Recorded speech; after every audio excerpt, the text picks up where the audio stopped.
Skúšali ste v poslednej dobe vkladať CD alebo DVD do svojho notebooku? Veľa šťastia, pretože notebooky už nemajú optické mechaniky. Vtedy ich mal takmer každý a optická mechanika bola štandardom.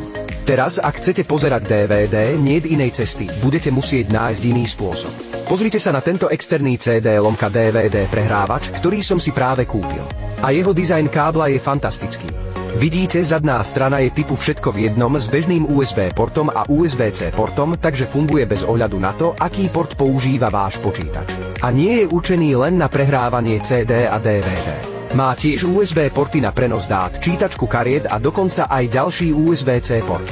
Dovoľte mi ukázať vám, ako nabíja zariadenia. Stačí ho zapojiť do počítača, nie je potrebná inštalácia softvéru, stlačiť tlačidlo napájania a je to ako návrat do roku 1997. Pozrite sa na ne, sú naozaj užitočné a cena je veľmi priateľná.